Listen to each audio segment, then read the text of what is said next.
You're listening to the Good Old Boys Fantasy Football Podcast. Now here's your hosts, Kevin, Derek, and Alex. Alrighty, welcome in, ladies and gentlemen, to another episode of the Good Old Boys Fantasy Football Podcast. I am Derek, and joined as always by your co-hosts, Kevin and Alex. Gentlemen, how we doing? What it do? What a good weekend of football, right? I mean, all things considered, the Texans-Ravens game turned out to be a blowout, but it was still entertaining, right? Like, you still kept thinking, man, if the Texans can just put one drive together, this might change it. Obviously, the punt return for the touchdown, but the Ravens defense looked good, right? I mean, they have definitely stepped it up a notch, and with the way that they're playing right now, they are going to make it very tough for Kansas City or any other team, for that matter, to bounce them out of the playoffs. But the Packers had their shot. They were leading late. If it wasn't for that pesky Christian McCaffrey and those mangy 49ers, or however that Scooby-Doo saying goes, right there with a minute left, taking that lead. But that was good. The Detroit game was fun, right? That Detroit game was a lot of fun to watch. I never felt like Detroit was in jeopardy of losing that game. I know the telecast, kept trying to pump up Tampa Bay to, talk up the game a little bit, but Detroit really did just kind of keep them at arm's length. They were on a mission, and they did a really good job setting the tone. And picking off Baker twice goes a long way to that. But the game of the week was the game everybody wanted, right? It was Kansas City, Buffalo. Can Kansas City go on the road? Can Patrick Mahomes win a playoff game on the road, his first ever? And the script might look a little different, but the result is the exact same. Patrick Mahomes, as a starting quarterback, is in the AFC Championship game. So here we are again, right? Another chance for him to get to a Super Bowl, but it was by far the best that offense has looked in the last 8 weeks. Go Ravens. City. Go Ravens. First off, I feel bad. Sometimes fans suck. And look, we've been through it. We went through it with what's-his-face there with the Broncos, Raheem Morris, or whatever the hell his name. What was his name? Raheem.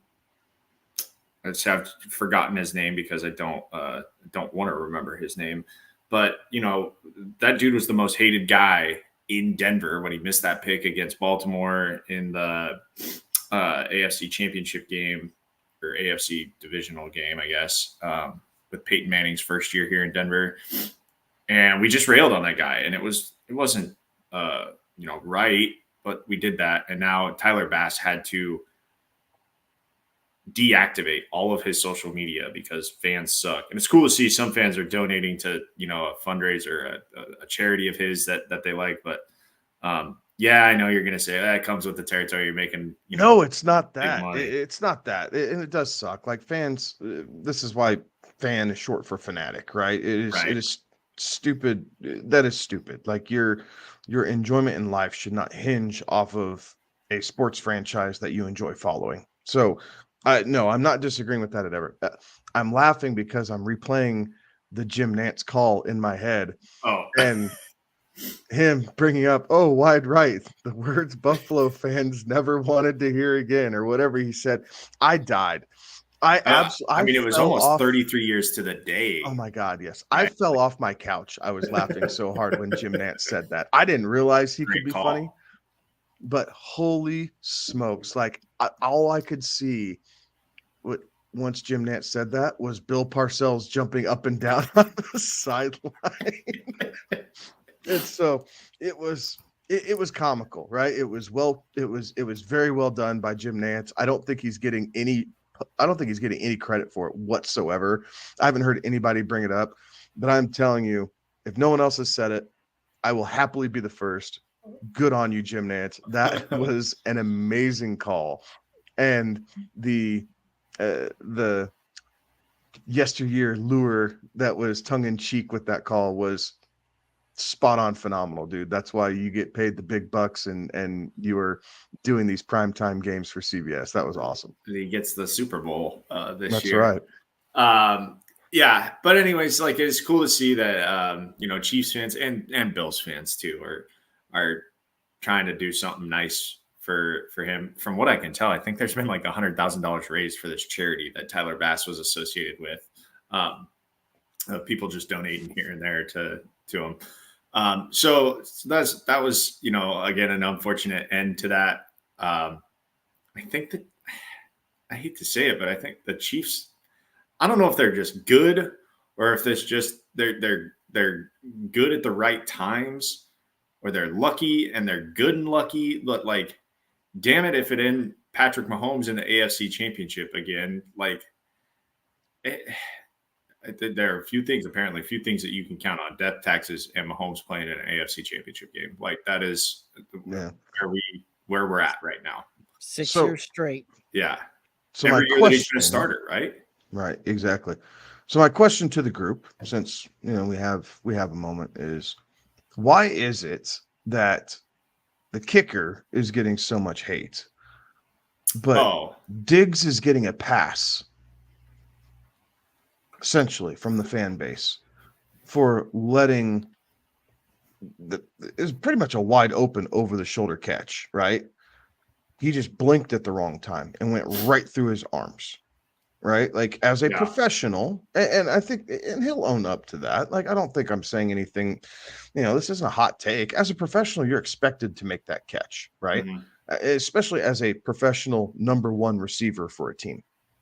And it doesn't matter what team it is. If you're their number one receiver, Garrett Wilson, Cortland Sutton, Nico Collins, CeeDee Lamb, AJ Brown, Stephon Diggs, Justin Jefferson, go down the line. It doesn't matter. Your team's number one receiver. When you are put in that position, the expectation is you catch that ball every time. Yeah. You had the step, like the defender was not yanking on your jersey. He didn't have him on the shoulder pad, right? Like you see sometimes, and they don't call PI. Like there was no interference on that whatsoever. And it was right there. And he just looked, and it's like he blinked at the wrong time and just went and didn't close his arms fast enough. So why is it the star receiver gets a pass who's getting paid 7 times the amount that your kicker does? And the kicker's the one catching all the hate mail when he has to go out there 3 times a game and kick a oblong ball through uprights from 40 to 50 yards away. But the simple answer is because that the finality of that game was not necessarily decided on that one play, whereas it all comes down to kind of that recency bias, and the last thing people remember is Buffalo lost that game on the missed kick, not necessarily rewinding that a few plays back to realize that Buffalo lost that game on, a ball bouncing off the team's top receiver hand, wide open down the field. Same thing too, right? Like you spoke about the pass interference call. That was one of the things that kind of stuck out there as well, is the pass interference call on a receiver that's 5 yards off the line of scrimmage with the quarterback in the pocket, ball still in the hand, with the defender bumping him, and the ball then getting thrown after contact's already completed. Ball hits the ground, plays over, flag comes in. Like that was another one that was.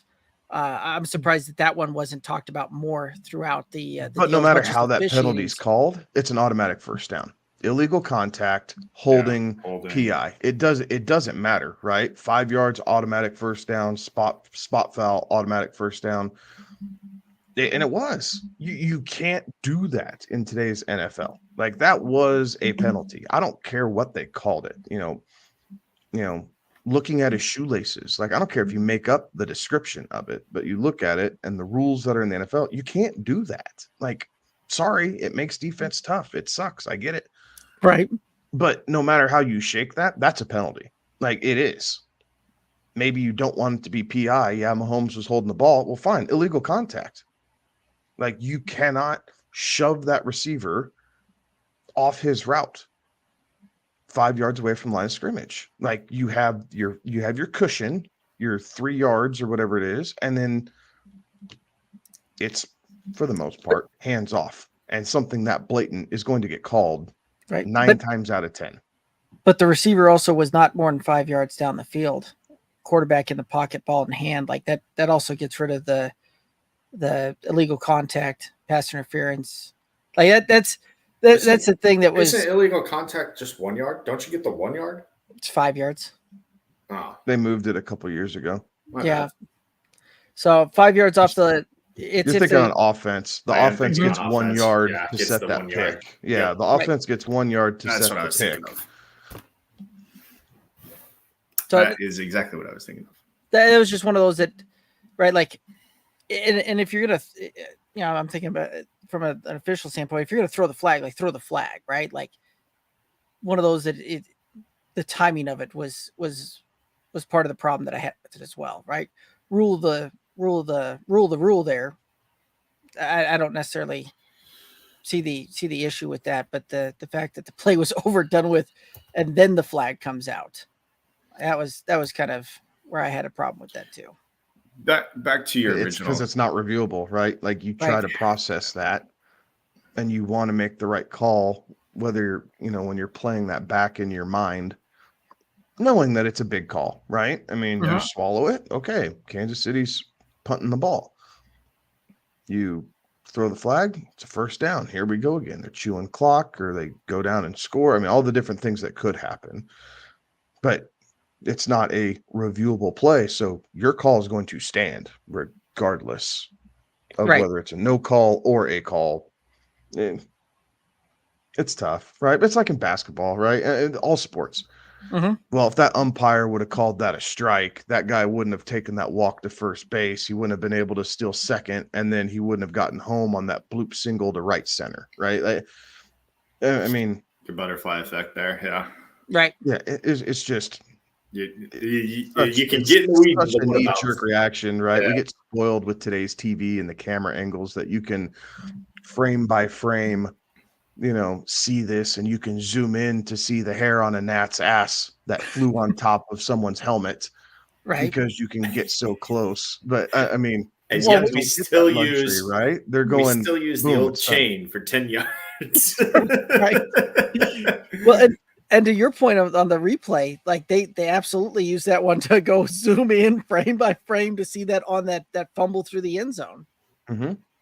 So absolutely.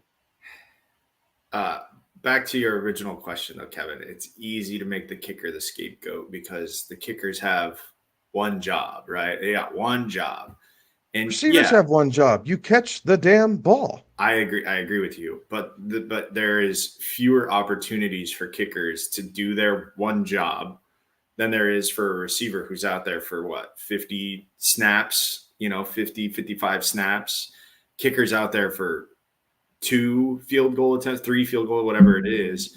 Sure. Should Buffalo have been closer? Hell yeah. Make it an easier kick. If that's what you're going to try to settle for, that's why they call it settling for a field goal, because it's not the preferred thing, right? You're not going out there trying to get 3 points. You settle for a field goal as an offense, and you're settling because you failed at getting a touchdown. That's why you're settling. Like, that's how, look, I kicked in high school. It's lazy fandom, right? It is. It's lazy fandom. It's easy for me to sit here and say that. God knows I watch more than my fair share of football, whether it's college or professional, right? Yeah. To not get worked up about a kick. Yes, it sucks, but those are the same people that throw hate mail at players for logically thinking through the game, saying, I don't need to score this touchdown. We have won the game. We do not want to get the team the ball back, and they go down at the 2-yard line. And they're like, oh, I needed you to cover. Yeah. You blew my fantasy team. And like, it's those are the same fans, right? It's just lazy. It's lazy fandom. So I feel bad for Tyler Bass. He had a really good year. Buffalo is not an easy place to kick in. No NFL game is an easy place to kick in. There's only 32 of those jobs, and I don't know how many people have gone into their backyard and to try and kick a ball. So I'm glad that McAfee started doing that on game day. Right? Hey, and see how you hard think that is. you're Here. so good, huh? Yeah, you think you're so good. So not only do you have to get it up within 7 yards, 7 right? yards. Yep. 7 yards, you have to be at least 10 8, feet 9 in the foot, air, 10 foot. Yeah. Yeah. right? You Yeah, want to be 10 at least foot. 10 foot in the air to make sure you clear whatever Anybody leaping jumping. safety Yeah. is doing something crazy. But then you also have to drive the ball, 40, 50 plus yards in wind. Yes, it's not easy, but guess what? Professional golfers don't hit their shots the right way every single time. That's their job. It happens. Professional bowlers don't throw a strike every single time. That's their job. I've never seen a quarterback end a game going 35 of 35 for 562 yards and 7 touchdowns. Like, get off it. Peyton Although I want that for my fantasy pro. Yeah. If that ever does happen. if you get a feeling and an inkling on that, let me know so I can put that one on the DFS. Well, what the NFL record for consecutive completions is 22? Something like that. Yeah. Wasn't that just set not too long ago? A couple years back. Yeah. I say not too long ago. Hold on. A couple of years back, or at least it was tied. And I think it's a Washington quarterback I think it was it 25. Fitzmagic? It's 25. Current record is 25. 4 different quarterbacks. Tannehill. Tannehill. Forgot about that one. Marcus Mariota and Nick Foles. Oh, Tannehill did it. So But Phil think and about that. Foles were the only ones who did it in one game. Tannehill and Mariota were over 2 games. But 2 games to get 25 completions in a row. It took them two games. And there's That's only crazy. 4 quarterbacks who have completed 25 passes in a row. Yeah. How many NFL games have there been played? A lot more than that. Right? I mean, just simple math. You're looking at 80,000 plus. Only 4 times. And only twice in one game. It's like Hunger Games, y'all. May the odds forever be in your favor, but suck it up if it doesn't go your way. I like it.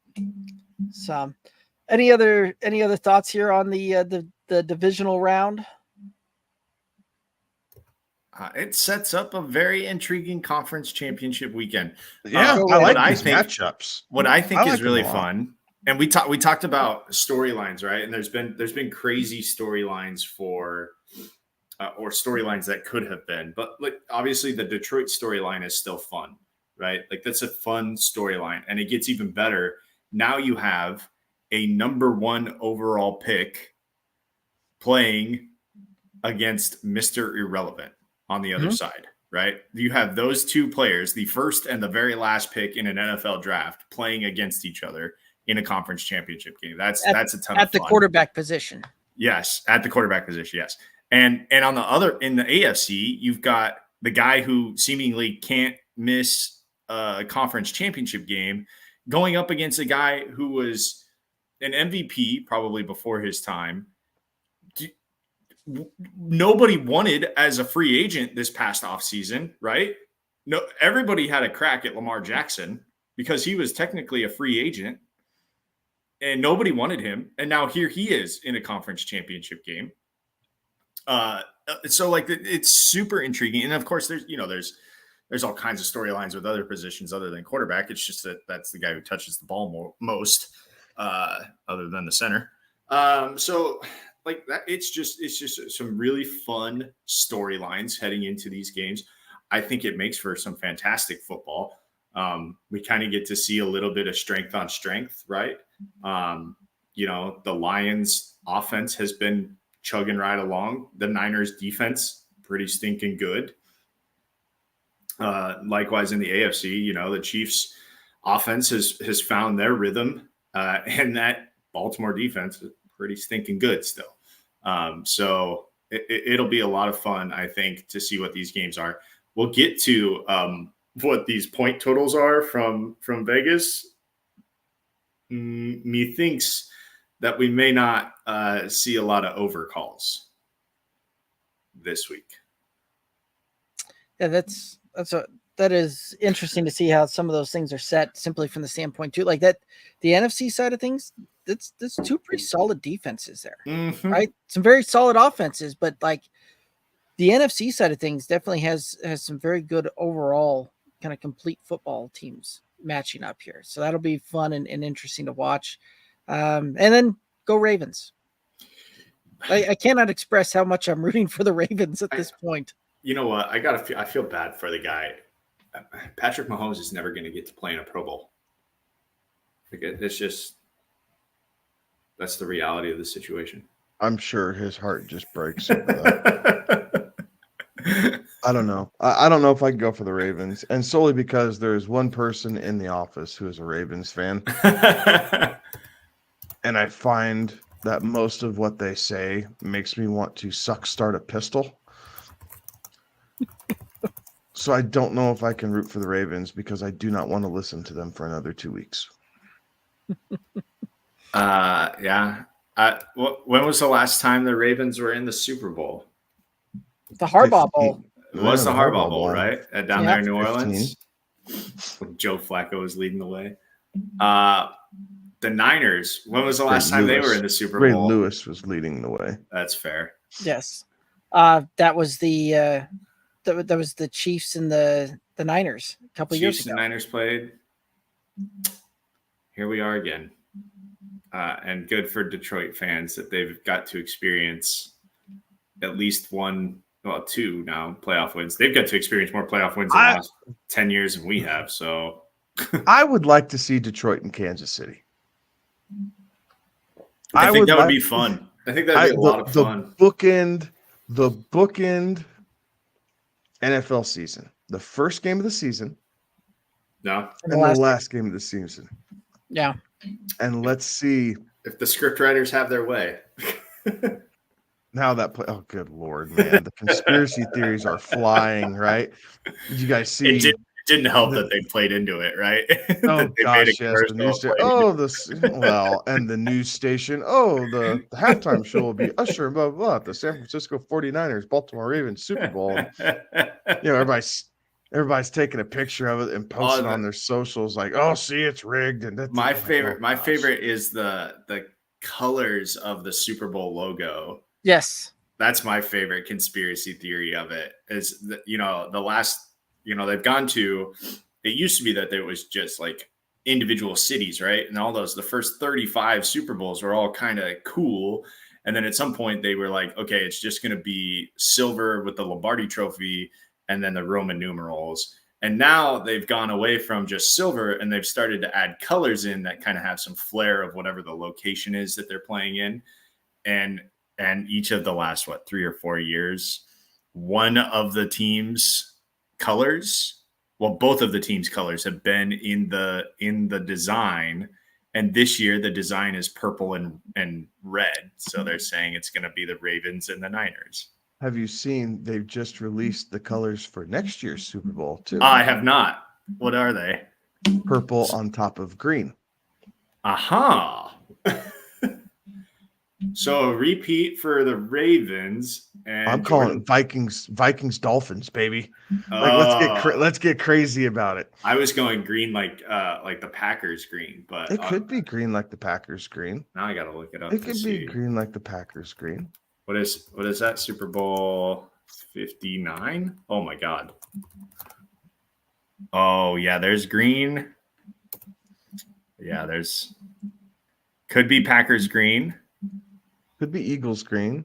Could be Eagles green. Yeah. You could stretch it for Dolphins or Jets. I mean, Jets. Yeah. When I first looked at it, honestly, I thought Seahawks. When I first looked at it, I was like, oh, Seahawks. Yeah, that does have that kind of greenish Seahawk tint. Yeah. The purple, I think the purple pretty much signifies who's coming from. Who that one's coming from. Yeah, or it could be the Vikings. It could be the Vikings. Yeah.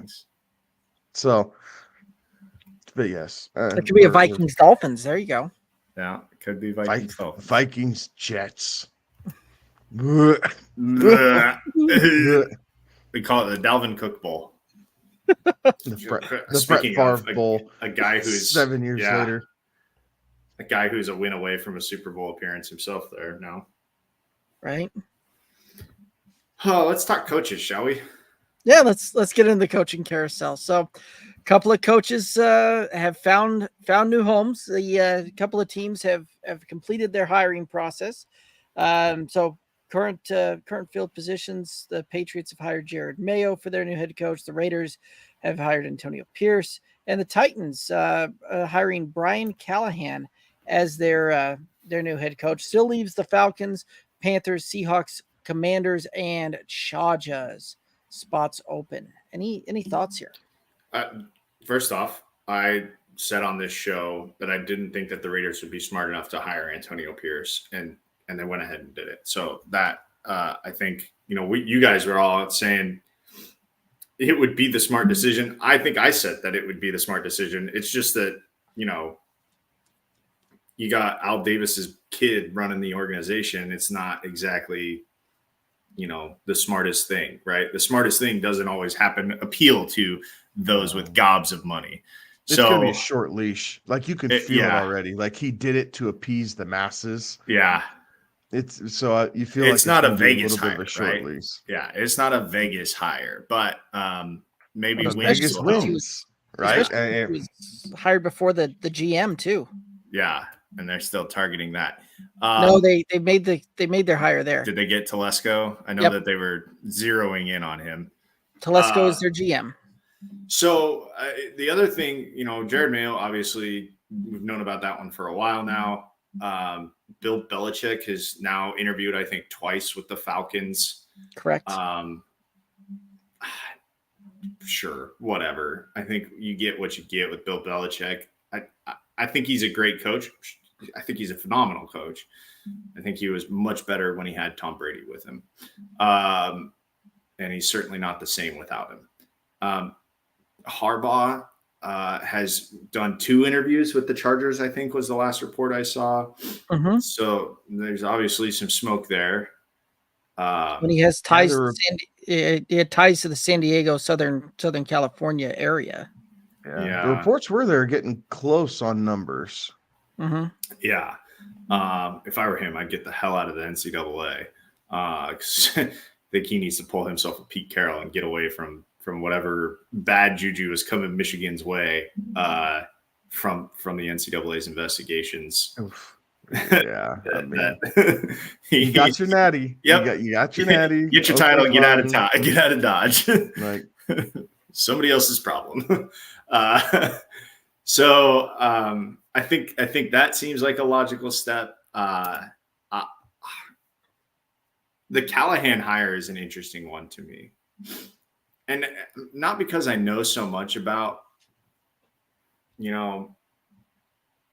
Callahan, but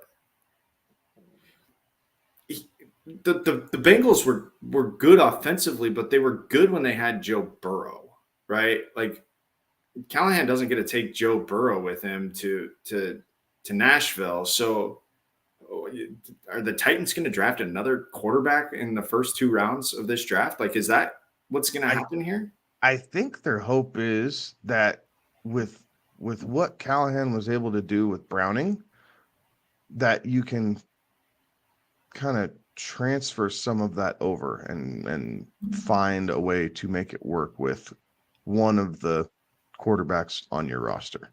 We all assume that Tannehill is departing, Gone. Right? Yes. So it's either Levis or Willis, right? Like those are your options of, high draft capital that you spent on these 2 dudes over the last couple of years. Which one are you going to try to make work? So he's got it. I mean, he's got his work. He's got his Levis. It's where you have more years on the contract. Right. He's got his work cut out for him. So, I mean, power to him if he is able to get that Nashville situation figured out.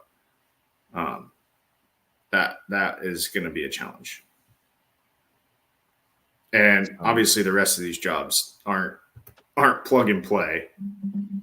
But we've seen it before where first-year head coaches can have really good success. Right. So where's Vrabel going to end up? He'll be a DC somewhere. I think he's going to be the head coach of Seattle. Wouldn't surprise me. That'd be a good fit for him. Like for some, and I don't know why I have that gut feeling. Like, I don't even think he's interviewed there, but I haven't heard anything about him. I don't know. For some reason, I just see, like, I think these teams all, maybe not the Falcons and maybe not the Chargers, right? Those guys kind of have Belichick and Harbaugh on the mind. But when you're talking Panthers, Seahawks, Commanders, I really think that they want to go through and interview these assistant coaches, right? They want to go through and interview the Lions coaches. They want to go through and see if they can get Monken away from Baltimore, possibly, right? If they believe he's head coaching caliber. Was it Raheem? Is it Raheem Morris there in San Francisco? Be able to talk to him. Like, I don't know that we're going to see a decision from those three teams in particular until after the Super Bowl. Just because I think that they really want to sit down with those guys. So it's possible you see some, right? Especially if the Lions lose and those guys become available, you might see some things act a little faster. But I think, like I said, Vrabel for some reason is just a guy that kind of sticks out. Like, he did a good job in Tennessee. They were cash strapped with a ton of bad contracts that he had no influence over. He was not the GM. And he made that team contenders for the division every year he was there, with multiple playoff appearances. Right, including an AFC title game appearance. Mm-hmm. So, and I know Vrabel's taken a few interviews through a couple of different spots.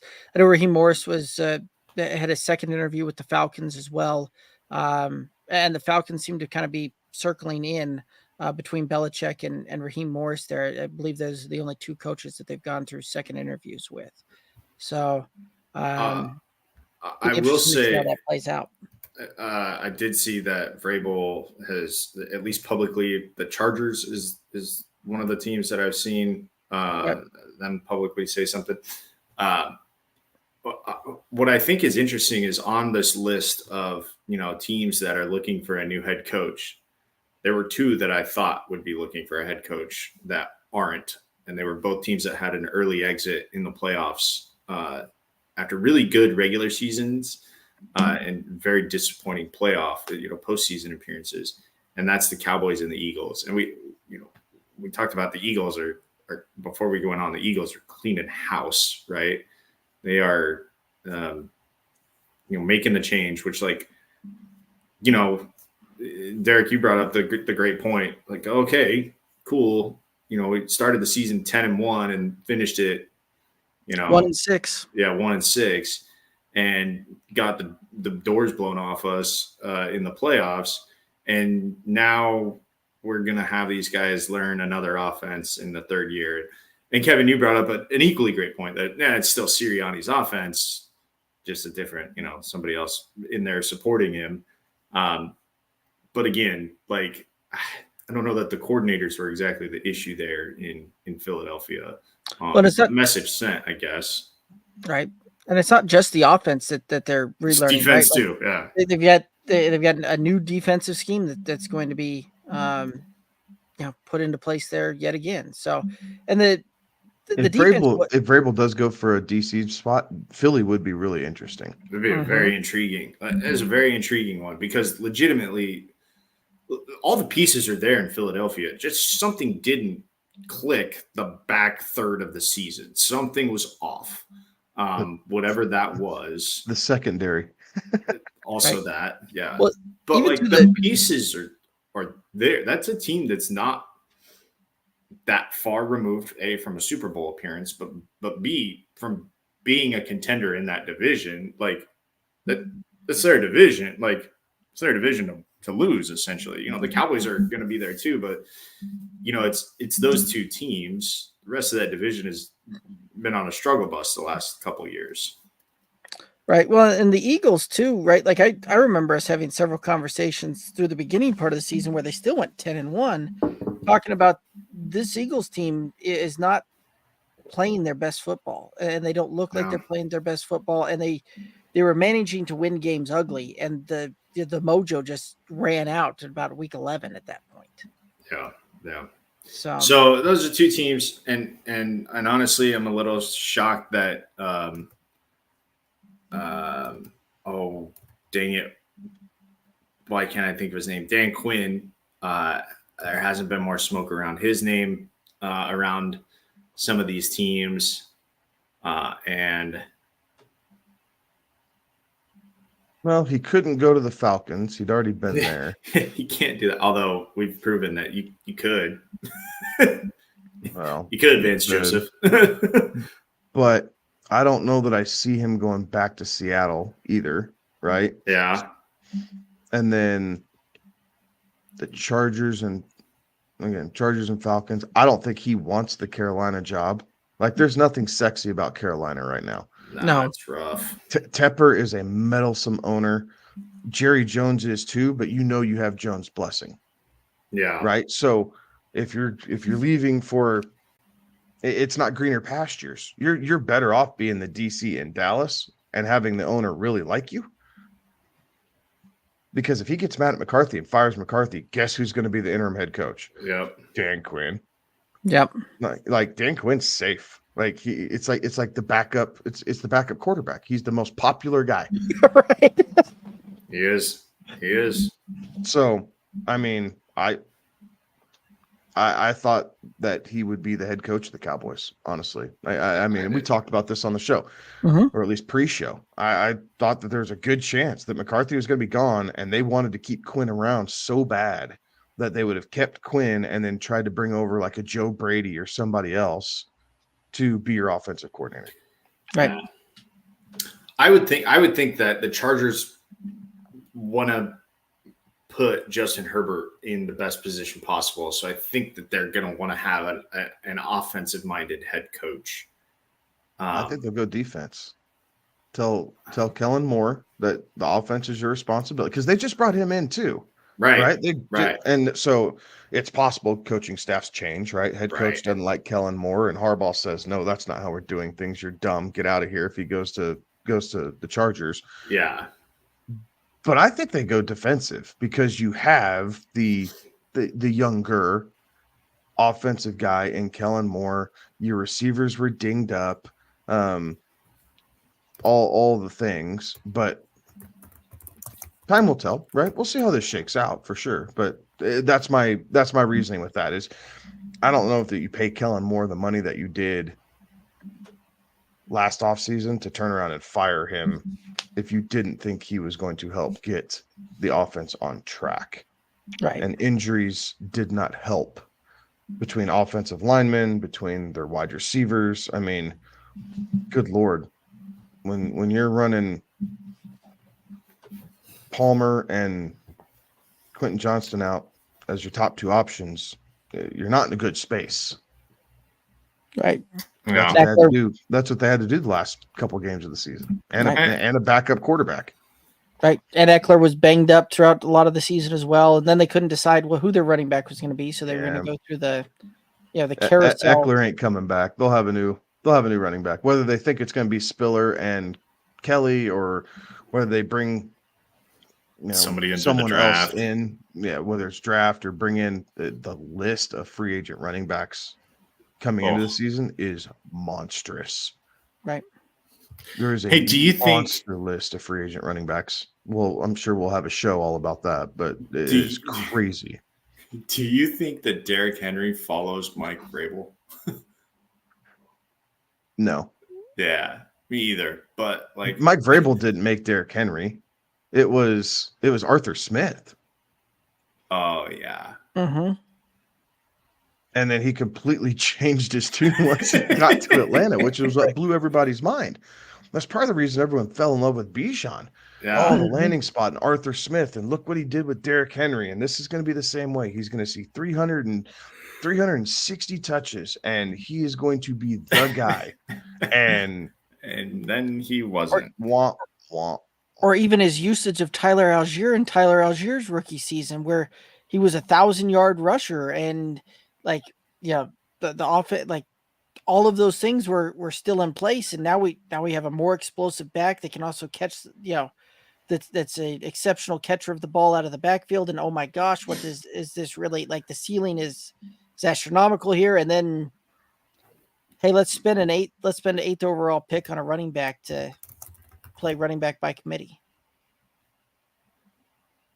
So yeah, no, I do not think Derrick Henry's tied to Arthur Smith. Right, wrong, or indifferent. I think Derrick Henry, if they can get him on a sweetheart deal, I think the Cowboys need someone like Derrick Henry.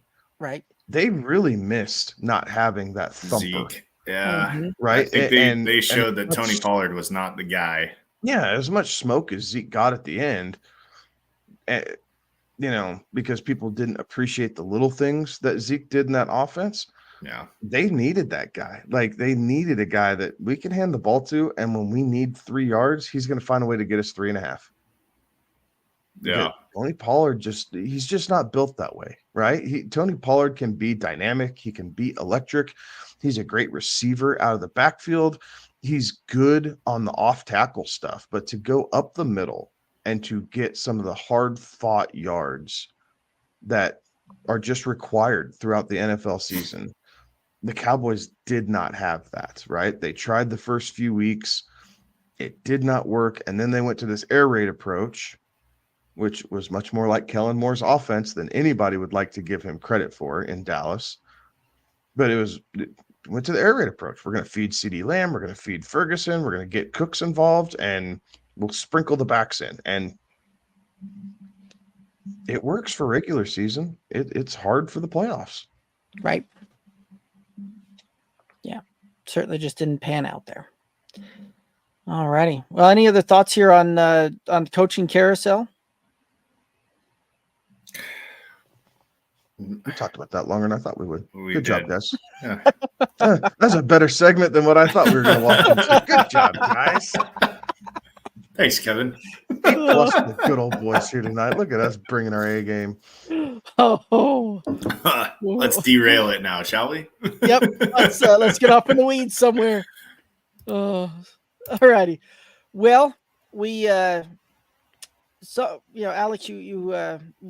when we did the pick'ems last week, you certainly did better than Kevin and I did on the pick'ems. So congratulations, kudos to you, and we'll just move on from there. So no. Did he? As far as the picking of the over, the unders, the spreads, he was the only one that posted a positive mark on that one, above 500. Wasn't much above 500, but it was above 500. So kudos to you on that one. All right, thanks. And then we got our playoff game there as well going. Divisional round. Anybody have any thoughts as far as that went for the game? Hold on a second here. I got dinged somewhere that I shouldn't have. I'd like to make a formal complaint. Uh-oh. League office will hear your complaint, and we'll go from there. In the total for the Houston Texans and Baltimore Ravens contest, Alex and I both did both have the under. In one instance, it was deemed correct. The other, it was deemed incorrect. It was deemed correct for me, so I have no issues with the scoring system. Congratulations, you've moved to 4-4 on your pick'ems and are now sitting at 500. Thank you. The appeal was heard and upheld, or overturned. That's the word we're looking. Yes, overturned. So appreciate it. I know the guy that went through that incredibly fast, and mistakes were made. They happen. As long as we're willing to listen to appeals, I'm okay. There we go. All righty. So, Kevin, that moved you into a firm second for the pick'ems for last week. So there we go. Firm number 2. Exactly. Pulling up the rear here. So stop it. You guys wanted weeds. We gave you weeds. Here you go. Firm number 2. I would have killed for that for my dog this past weekend. God. let's just say we found out how quickly you can rent a carpet cleaner from Home Depot this weekend. There you go. It's good times. Good times. There you go. Anyways, Poot, scoot, and poopy, huh? Yeah, it was a good one. All right, let's move on to our scoring here of our what was an eliminator when we initially decided, and then we just decided we're not going to do an eliminator. Well, I mean, we are doing an eliminator with our fantasy players for the playoffs. And our scoring this week, and Derek, I'm taking the wheel here. Go for it. So our quarterbacks, I took Baker. Derek, you took Lamar. Kevin took Jared Goff. Everybody had really good weeks. This is half-point PPR, right, Derek? Mm-hmm. Everybody had really good weeks, I think. Baker threw for 349, 3 tutties, and 2 interceptions. Lamar put up a historic performance, right? 100 rushing yards, 100 pass yards, 2 touchdowns each, 4 total touchdowns. So, Derek, good call there. But unfortunately, with the rules of this, you no longer have access to Lamar Jackson. Did you see who I picked for this week? I'm not did. crying about that one. It's okay. And it was a very good week for that, 38.5 points. And Jared Goff put together a good performance too. I mean, it was unfortunate that it was, Baker had a really good game and Lamar had a good game, but Goff with 287 and 2 touchdowns, 23 points for Kevin. You guys both took Aaron Jones as your running back, and I took Isaiah Pacheco. My guy found the end zone, but your guy went up over 100 yards. I still was able to get you by 4 points there. Oh, a little over 4.5 points.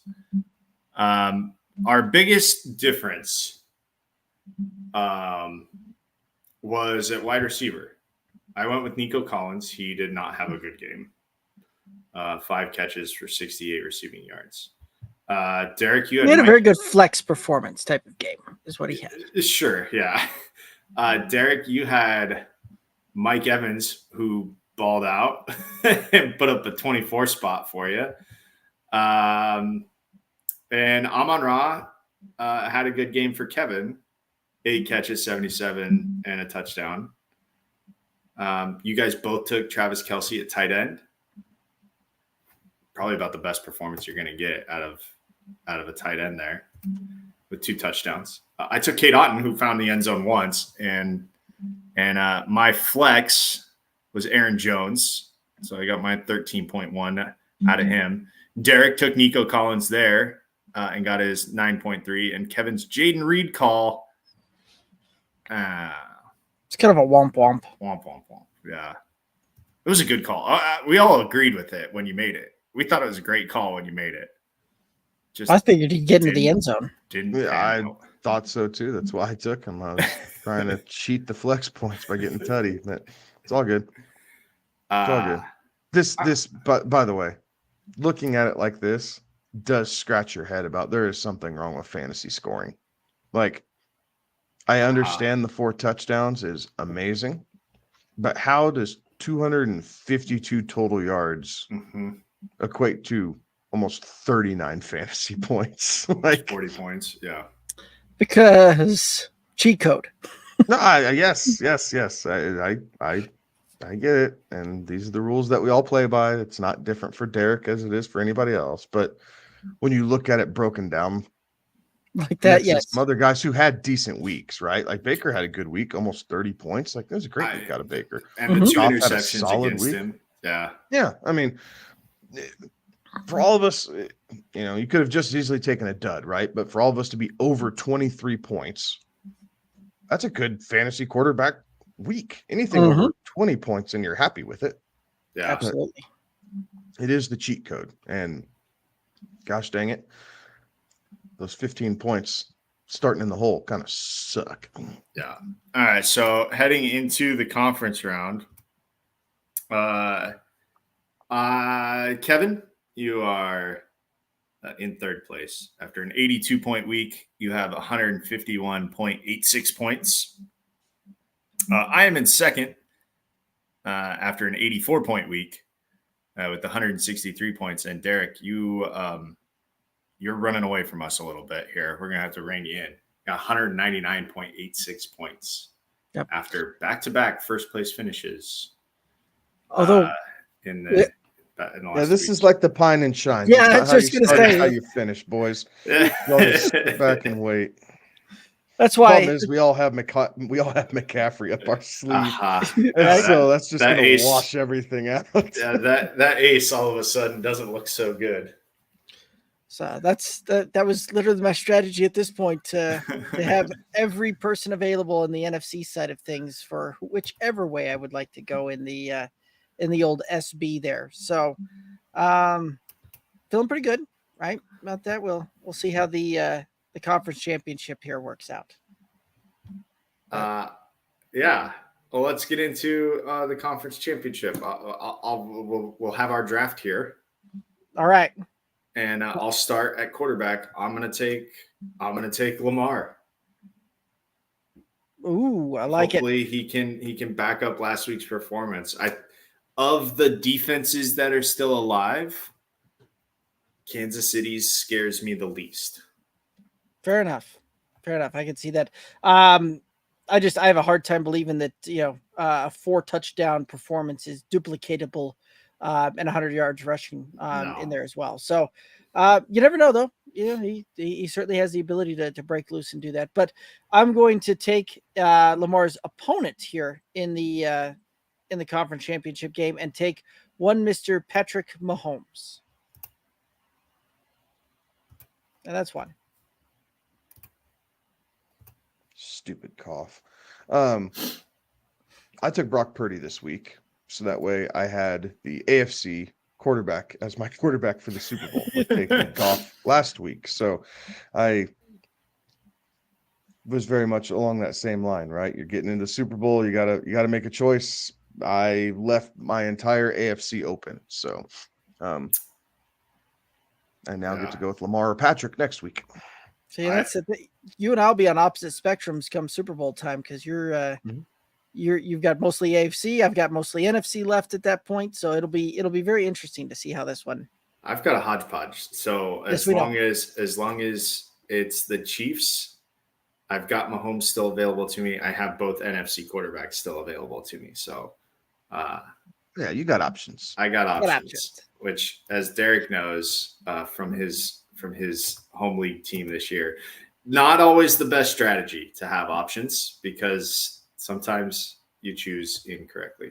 Listen, you give me a bunch of wide receivers to pick, and I will find a way to the wrong combination, the wrong wide receivers every week. All right. Let's move into running backs here. I think we all shied away from CMC, and because we want to hang on to him, Montgomery. So I could take Jahmyr Gibbs. I don't really like Jahmyr Gibbs. And I used Isaiah Pacheco last week, so I'm kind of shoehorned in here to taking Gus Edwards. I am not shoehorned in, and I'm going to take Isaiah Pacheco. Cosign. I felt like it's going to be a tough matchup for him for sure, but I think some of the receiving work will help. Facts. Well, no, that is good. All right. Moving on to wide receiver. I'm going to take Amon-Ra St. Brown. I like that. This is a strong call, and really thought about that. But I'm going to stick on the AFC side of things, and really just leave it so I've got a whole bunch of availability for whichever team prevails from the NFC side of things. So I took Rashee Rice for my wide receiver. I like that. I went with Brandon Ayuk. There is a good chance that Debo does not play in this game on Sunday. And if so, Ayuk becomes not the only show in town, but his usage does go way up when Debo is not on the field. We've seen that through the regular season. So at the moment, I'm banking on no Debo, and Ayuk has a big game because of it. There you go. And not only that, Detroit is the that's one way you can move the balls through the air. Yeah. Okay, moving to tight end. I'm holding on to I think that the Chiefs will win. So I'm holding on to Travis Kelce. If the Chiefs don't win, whatever. I still have both of the Baltimore tight ends available to me. So I'm going to go George Kittle here this week. Fair enough. I took Travis Kelce last week, and again, I think might have gotten the best playoff performance that we're going to see out of that, right? A 2-touchdown performance, tough to beat. So Travis Kelce not available, and I'm going to stick with my strategy of allowing or keeping the NFC side things available to me, so that way come the old SB, I've got either George Kittle that I can roll with, or Sam Laporta. So there was a lot of debate back and forth on, do I take the Mark Andrews play? Do I take the Isaiah Likely play? The fact that Andrews practiced last week and all of that, I think we'll see him suit up and play this game. So I'm going to go with the Mark Andrews route here. I was contemplating that as well, Derek, with going Kelsey last week with you, but I decided I was going to pivot, take the sure thing. So I'm going Laporta this week and just hope that I have the option of Kittle or Andrews or Likely for the Super Bowl. Fair enough. No. All right. In the flex here, actually, I wanted to take this guy in the wide receiver, but I figured I would miss out on the chance to take Amon-Ra St. Brown. I think the Niners win this week, and thus the magical run for the Lions runs out. So I wanted to get my shot at Amon-Ra St. Brown. So I have gone Rashee Rice here in the flex. Fair enough. I like it. I'm sticking with my strategy of leaving all the players available from the NFC side of things available for me in the old SB. So I'm going to take the dynamic rookie out of Baltimore, and I am talking about Zay Flowers for my flex. Okay. I went with Jahmyr Gibbs. I figured I'd pivot it up a little bit. I know I still have McCaffrey from the NFC side or Monty from the NFC side to give me some options there. And then I still have Gus Bus or whatever running back they're running out of Baltimore if I absolutely have to. But figure Gibbs, they're going to need him. Again, get the bonuses from the receiving yards and hopefully some receptions in this game and try and cheat my way back into contention for our little game here. I like it. All righty. Well, guys, that's going to take us down here kind of to the end of it. Any other topics we want to hit up here? Any other thoughts we want to go through? We got to hit our picks. Oh, that's correct. Whole other segment here. Good thing you reminded me, Alex. I put it in the show doc there as you asked. Anyways, KC 4-point dog heading to Baltimore on the road. Over under is 44.5. I kind of already alluded to what I'm doing. So I'm going to take KC plus the 4. I think they win. I'm going to take the over in this one. Fair enough. This is one of those that on the over the weekend in Baltimore, it's supposed to be a little bit cool, right? Not too bad with some rain anticipated. So as I do think that we might see a little bit of a hamper put on the offenses. So I'm going to take the under. I do think that we're going to see some lower scoring affairs. I do think that the defenses certainly show up, and I am going to go the Baltimore route.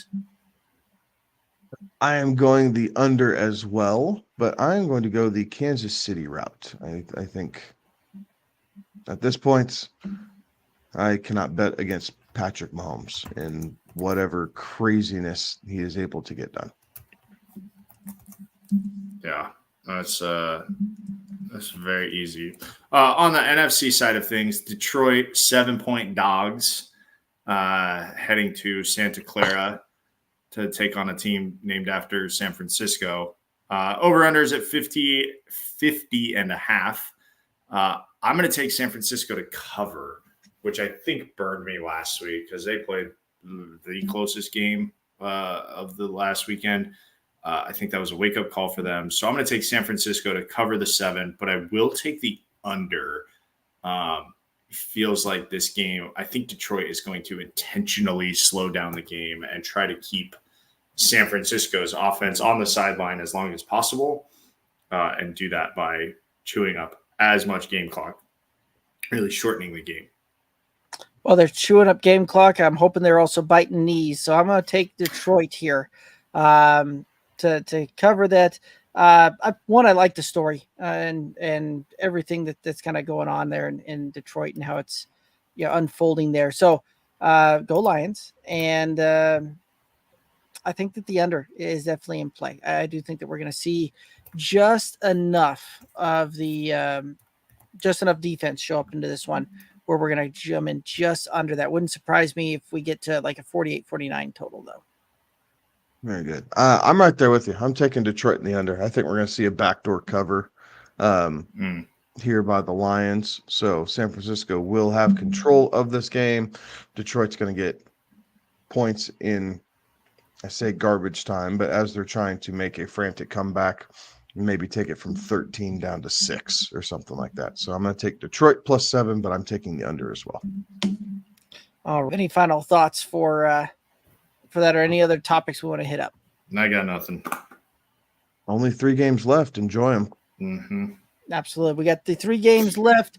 We'll of course we'll be rocking and rolling through all off season as we start gearing up here towards the rookie profiles, all of our draft extravaganza as that starts working through it, and then of course going through and breaking down player profiles. So we'll still be coming live every Tuesday night, 11 p.m. Eastern.